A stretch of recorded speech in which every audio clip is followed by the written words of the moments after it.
자, 저기가 최호자집이에요. 그리고 교동법주. 그 다음에 여기 카페 사바라고 되어 있는 게 이게 요석궁입니다. 그 아세요? 혹시 그런 얘기 들어봤어요? 흉년에 재산 늘리려고 하지 마라. 그게 최부자.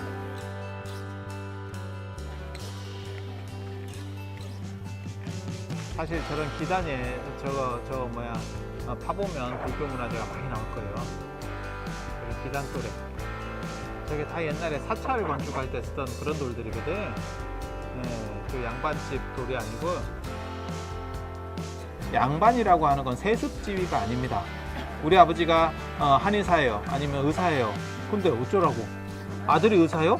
아니에요. 그러니까 중세하고 근세를 나누는 가장 기준 중에 하나가 뭐냐면 신분제도가 달라져요. 그러니까 중세까지는 아버지가 귀족이면 내가 귀족이에요. 나는 나면서부터. 이해가 됩니까?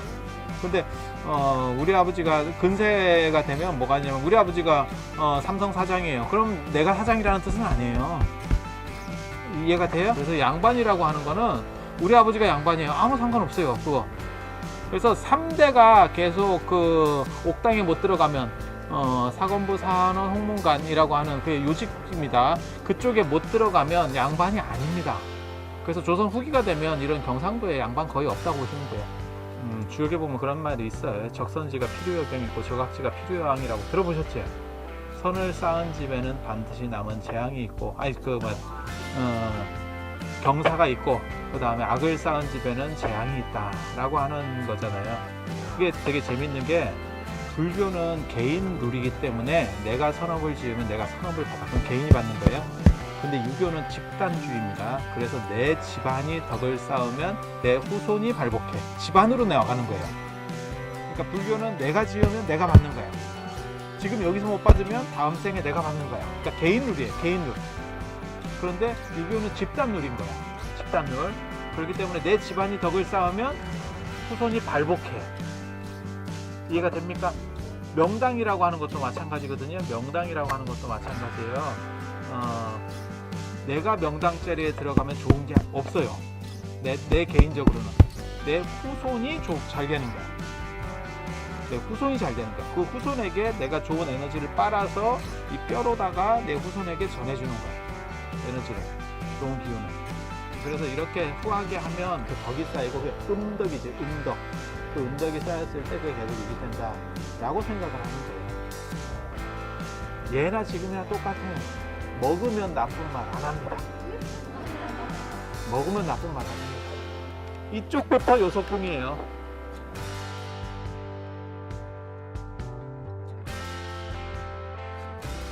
점심을 먹어야 그 요석궁 유적을 좀 볼 수 있어.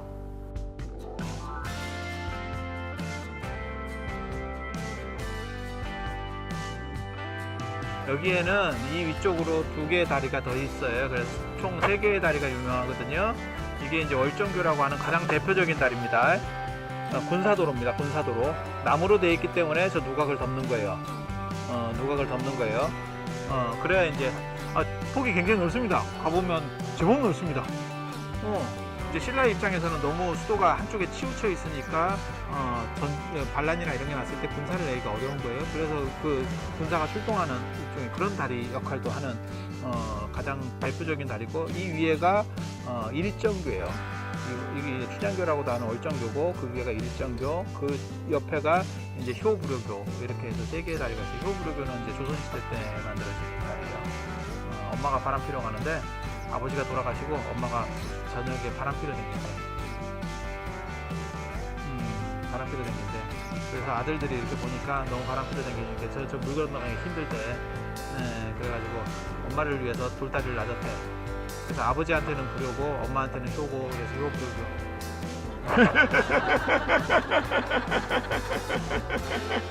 그리고 원효가 건넜던 다리는 이 다리 아닙니다. 저 아까 우리 깨골탕 같은 저런 다리 이렇게 건너온 거고, 그러다가 떨어지니까 충분히 넘어갈 수 있는 거예요. 저런 돌다리는 아니었을 거고, 아마 합판 같은 걸로 옛날에 이렇게 나무나 이런 걸로 거쳐서 다리 났을 거예요. 저도 어렸을 때 서울 이런 데 살면 중량천이나 이런 데 그런 나무 다리 있었거든요. 옛날에 큰 다리 있고 나무 다리 같은 거 있거든요. 그럼 우리 쫄쫄쫄 막 당기고 이랬었거든.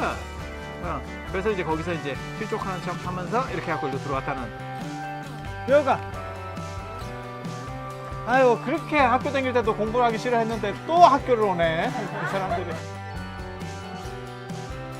자, 대성전 여기는 공자 사당이에요. 그래서 중국에 보통 이제 공자 제자로 알려진 72명, 그 다음에 우리나라에서 16명, 아니 동국 18명. 여기 같이 다 모시면 최고 A급이고, 자리가 좁고 이러면 이제 들어가고 나가고가 이제 차이가 있어요. 들고 나고. 그래서 공자와 그 패밀리들 이해가 됩니까? 그러니까 부처님으로 얘기하면 부처님과 뭐 10대 제자 모시는 데도 있고, 부처님과 500나암 모시는 데도 있고, 뭐 16나암 모시는 데도 있고, 뭐 그런 거 생각하시면 돼. 별로 안 어려워요. 그런데 봐봐, 공자를 모셔서 전이라고 하는 거거든요. 크게 이루었다. 저 이뤘다는 의미는 맹자가 공자를 뭐라고 얘기하냐면 집대성했다. 고대 문화를 집대성했다. 그래서 집대성, 그래서 대성이란 성인 성자를 안 쓰는 거예요. 보통 대성 이러면 큰 성인 이렇게 쓰는 건데, 크게 완성했다라고 하는 얘기고, 아무튼 머리가 굉장히 큰 듯한 느낌이 드는 지붕이 과장됐다라고 하는 거예요. 제가 과장됐다라고 하는 거예요. 권위적 건물이라고 하는 거예요. 제가 유교 건물의 특징 중에 하나입니다. 그러니까 좀 이렇게 사람을 위압하려고 하는 속성. 불교 건물들은 자연 친화적인 산하고 같이 이렇게 산선을 맞춰서 가는, 산맥의 선을 맞춰서 가는 것처럼 이렇게 자연 친화적인 특성을 보이고, 같은 한옥이라도 완전히 다릅니다. 얘네는 약간 이렇게 직선 같은 느낌이 드는 한옥이에요. 이 앞에 이제 동제서재 뭐 이런 것들, 이 기숙사, 옛날로 말하면 기숙사 같은 거거든요.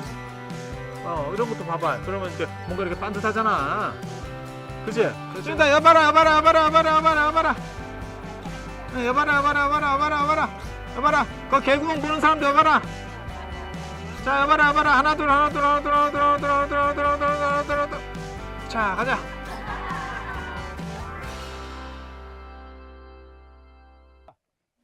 용장사는 너무 그 절까지 팍 올라가면 안 돼요. 왜냐면 용장사가 절터가 있고 있는데, 나 이빨 아파서 이거 잘 못 먹는데.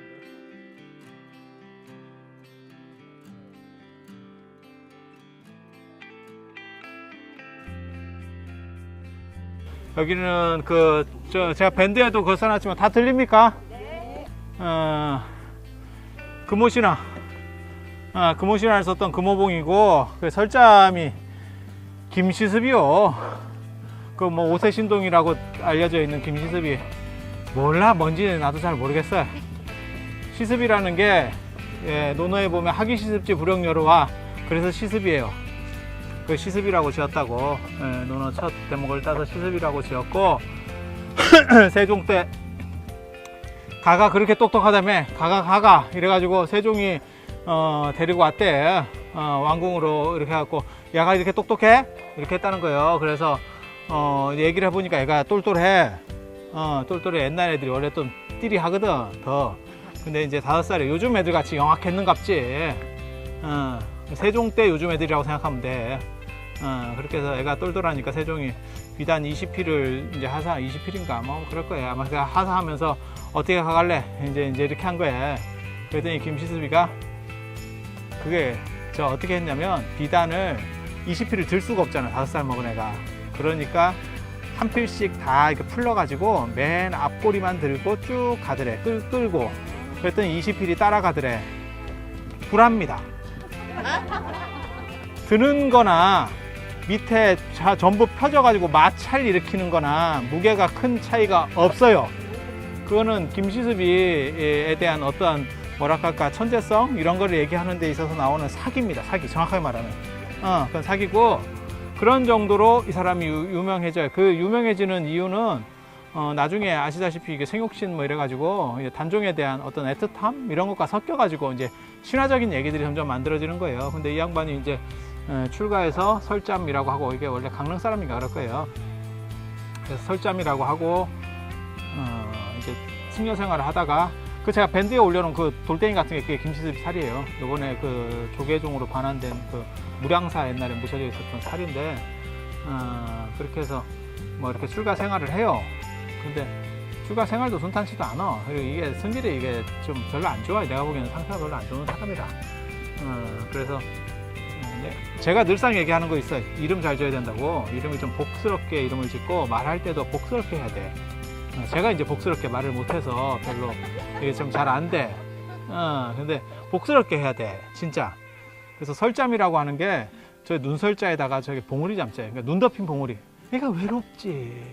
자기 뜻대로 안 되는 거고.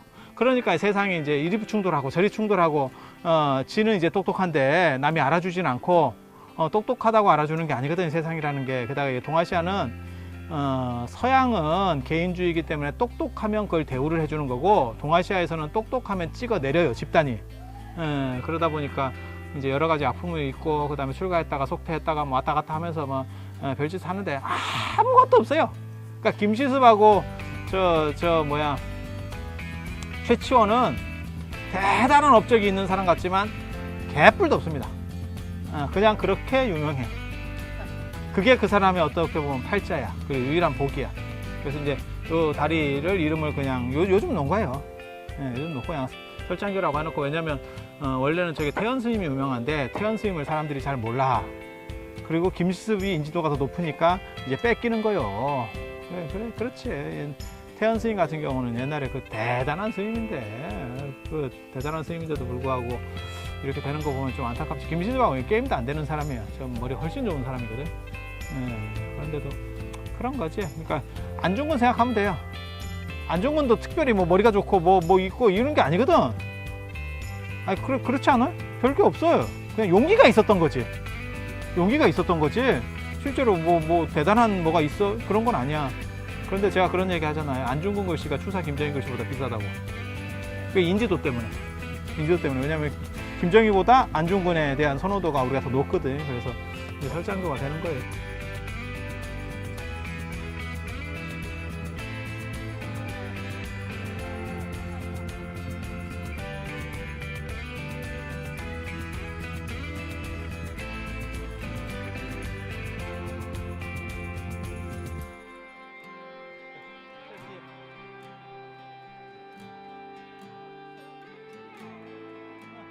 여기가 태연스님절이거든요. 태연스님절. 용장사가 뭔지 모르겠어요. 근데 용장사라고 하는 거는 그냥 뜻으로만 보면 풀이 됐다 무성한이라는 뜻이에요. 그러니까 여기가 다른 데보다 훨씬 더 이렇게 기운이 맺혔던 아마 그런 데인가 봐. 그래서 요사체는 저 밑에 쪽에 있고, 좀 내려가는데 조금 밑에 쪽에 거의 아무것도 없어요. 그냥 대나무밭 옆에. 그쪽 요사체고, 여기가 쉽게 말해서 메인 법당이고, 이제 절이 커지니까 아마 탑을 만들고 이랬을 거예요. 그래서 태연 스님이라고 하는 스님이 우리나라 3대 저술가예요. 태연, 경흥, 원효 이래가지고 3명이 저술을 참 많이 하고 똑똑한 사람인데, 경흥하고 태연은 같은 그겁니다. 유식학파. 유식학파가 뭔지 아세요? 요가학파. 현장 스님 똘마니, 현장 스님 계통, 그쪽 학문을 하는 사람들. 이 법상종 계열이 나중에는 고려시대 때까지만 해도 굉장히 커요. 그래서 화엄종과 더불어서 법상종이 어떻게 보면 교종의 최고 종파라고 보시면 돼요. 그리고 선종의 최대 종파는 선종하고, 그러니까 조계종하고, 또 하나는 천태종, 그렇게 두 개라고 보시면 돼요. 그래서 법상종, 이게 법상종절입니다. 그러니까 이 법상종은 누구를 모시냐면 미륵을 모셔요. 미륵을. 그래서 법상종절로 지금 대표적으로 남아 있는 절이 법주사, 속리산 법주사, 청동미륵대불. 거기에 그만한 크기는 아니더라도 불과 한 100년 전까지만 해도 그런 불상이 실제로 있었어요. 진표율사가 통일신라 시대 때 만들어 놓은 게, 그것만 갖고 세계문화유산이 될 건데, 그걸 대원군이 당백전 만든다고 녹였어. 그래서 법주사 같은 데가 그 미륵종 사찰이에요. 법상종, 미륵법상종. 또 한 군데가 유명한 데가 금산사 미륵전 뭐 이런 거 있잖아요. 그래서 그렇게 돼 있고, 여기는 그 태연 스님이 주석하시면서 어떻게 주석했는지 몰라요. 이게 좀 문제가 뭐냐면, 이 산의 가장 큰 문제가 물이 좀 멀어요. 물 떠다 먹어야 돼. 이게 보통 일이 아니야.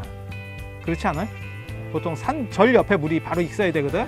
근데 이제 물이 좀 멀다는 단점이 있어, 이 산이. 그래서 태연 스님이 여기서 주석하시고, 그 다음에 금오신화도 여기서 써졌을 거라고 이제 추정을 하는 거고. 연화자대, 그지? 부처님은 항마촉진, 이렇게 석가모니 부처님, 이렇게 석가모니 부처님, 그리고 여기에 이렇게 물결 장식 같이 이렇게 옷이 많은 거는 이게 통일신라 하대. 하대 부처님이에요. 그래서 이게 이런 걸 보고 뭐라고 그러냐면 양식화됐다라고 하는 거예요. 실제로 옷선이 이렇게 되진 않거든. 그래서 더 장엄해 보이려고 오버하는 양식이에요. 이 부처님 같은 경우 신체 비례도 아주 좋고, 사실 이게 너무 양식적이지만 않으면 그러면 훨씬 더 준수하고 이렇게 어떻게 보면 시대가 더 올라갈 수 있는. 그러니까 통일신라가 되면, 통일신라가 우리나라에서 제일 잘 살던 시기거든.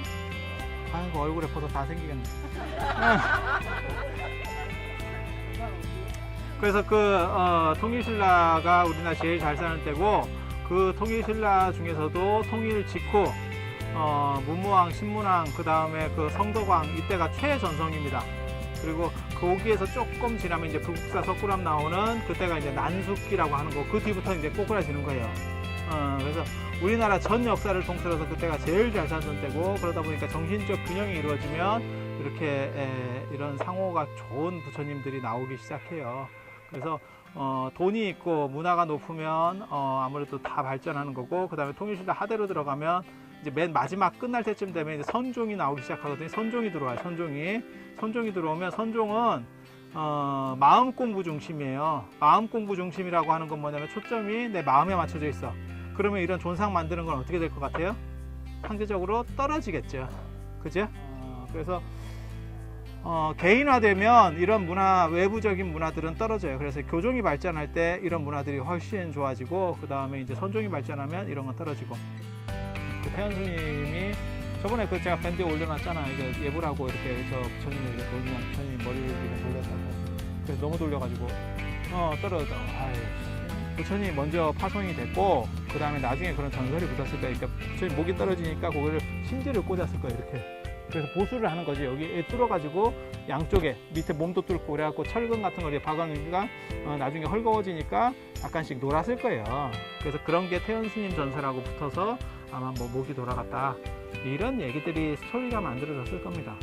그래서 여기 장육존상을 모셨다 하는데, 그게 여기 장육존상이면 한 5m 정도 되거든요. 5m짜리를 모실 만한 공간이 전혀 없어요. 그래서 저렇게 삼륜대자를 모신 뒤에다가 아마 모시지 않았겠나. 요거를 장육존상이라고 사람들이 하는 것 같다. 그래서 저게 이제 미륵이다라고 추정을 합니다.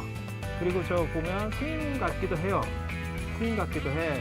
상을 이렇게 자세히 보면, 앞으로 이제 나중에 가서 보면 가삭깃이나 이런 것들이 자세히 좀 표현되어 있어요. 부처님보다 훨씬 자세하게 되어 있어요. 불상보다. 그래서 스님이 아니냐라고 생각을 할 수도 있고, 그러면 태연 스님이 되는 거고, 만약에 스님이라면 태연 스님밖에 안 되는 거고, 또 만약에 부처님이라면 미륵 부처님은 스님같이 할 수도 있어요. 그래서 그런 추정들을 할 수 있는 거지, 정확한 답을 알 수 있느냐?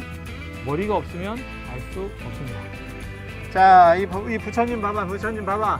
저 가사짜리랑 이런 것도 뚜렷하고, 밑에 저 치마같이 이렇게 흘러내린 거 있지?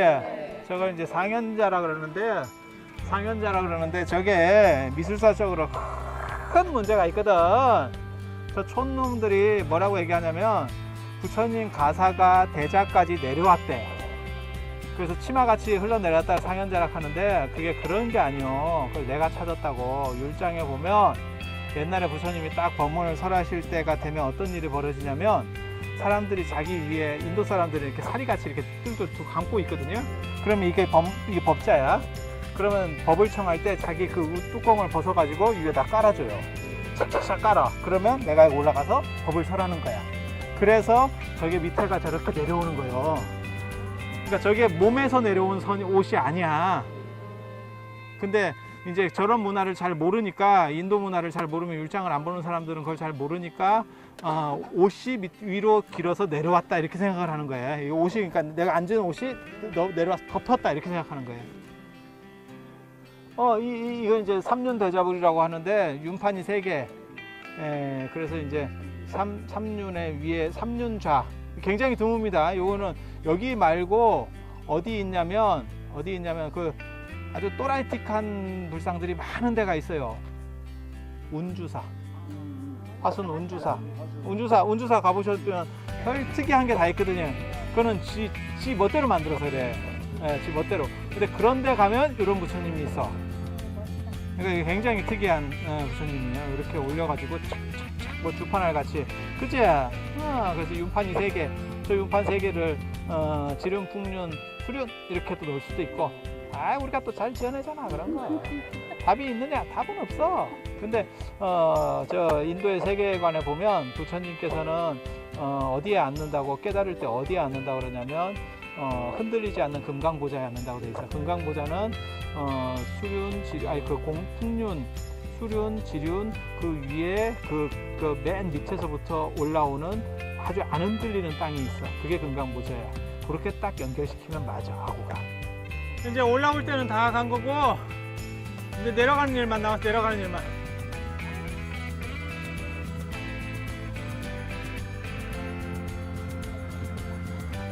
이게 큰 연화자대예요. 자세히 봐봐. 연꽃으로 쫙 있어요. 여기 한 5m짜리 부처님이 이렇게 쫙 서 계셨을 거야. 아까 그 밑에서 봤었던 삼륜대자 있잖아요. 그게 한 5m 정도 되는 거거든요. 그만한 부처님이 서서 이쪽을 쫙 보고 계시는 거예요. 근데 이 부처님이 없어서 좋은 점이 딱 한 가지가 뭐냐면, 부처님 자리에 서거나 앉을 수 있고, 그 다음에 부처님 눈으로 한번 볼 수 있어, 세상을. 거기서 이렇게 한번 딱 보면 세상이 어떻게 보이는구나 라는 게 있어. 자, 여기가 상설암, 제일 큰 부처님이 계시는 상설암입니다. 이렇게 좋은데, 여기서 아까 왜 저쪽에서 봐야 잘 보인다고 얘기하냐면 터가 좁아가지고 만만치가 않아요. 저번에 제가 그 밴드에도 그런 얘기를 했지만, 이게 이제 부처님이 바위에서 나오는 것 같은, 그렇지 않아요? 사람이 보통 얼굴을 많이 보기 때문에 얼굴만 저렇게 도들새김을 해놓으면 돋아져 있다고, 그래도 몸 전체가 이렇게 구조가 되어 있는 듯한 그런 착시 현상이 일어나요. 그래서 훨씬 더 잘 조성이 된 것처럼, 실제로 밑에는 약간 무성의하고 위에는 이제 좀 뚜렷하게 돼 있잖아, 그제?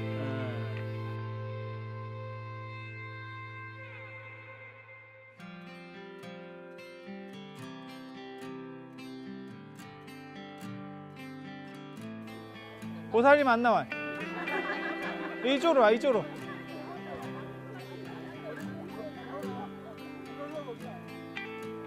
보살님 안 나와. 자, 여기 봐라, 여기 봐라. 하나, 둘.